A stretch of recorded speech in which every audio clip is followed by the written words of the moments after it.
আজ দুপুরবেলা কাজ থেকে এসেই ঝটপট করে রেডি হয়ে গেছিলাম। আমরা যাব হচ্ছে কালো বস্তা।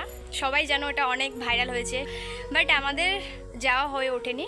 তো চলো আজকে যাব। কালো বস্তার জায়গাটা তো তোমরা অনেকের নাম শুনেছো, আবার অনেকে গেছো। আমার গলার ভয়েসটা হয়তো তোমাদের একটু চেঞ্জ লাগতে পারে, যেহেতু আমার প্রচণ্ড ঠান্ডা লেগেছে।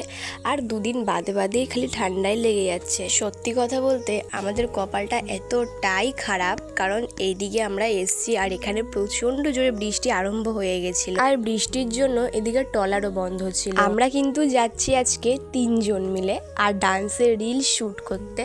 আমরা যেই দিন গেছি প্রচণ্ড খারাপ অবস্থা। প্রথমে ভেবেছিলাম হয়তো যে আমরা পারবোই না ভিডিও করতে, বাট পরে আমরা ওখানে গিয়ে দেখি না, তখন বৃষ্টি কমে গেছে আর আস্তে আস্তে প্রচুর লোক আসছিল। ফার্স্টেই আমরা গিয়ে কিছু ফটো তুলে নিয়েছি আর অনেক সুন্দর জায়গাটা কিন্তু অনেকটাই বড়। আর যারা যারা এখনো পর্যন্ত আসোনি অবশ্যই এসে একবার ঘুরে যেও, জায়গাটা খুব সুন্দর। এইদিকে আমাদের রিল শুট করতে প্রায় অনেক সন্ধ্যা হয়ে গেছিল, তারপরে চলে গেছিলাম ফেরিঘাটে। তারপরেই আমরা ডিসাইড করলাম সবাই মিলে যে এই রেস্টুরেন্টে যাওয়া যাক আর কিছু খাবার খেয়ে বাড়ি আসা যাক। এই জায়গাটা তোমরা অনেকেই চেনো বা অনেকেই এসেছো।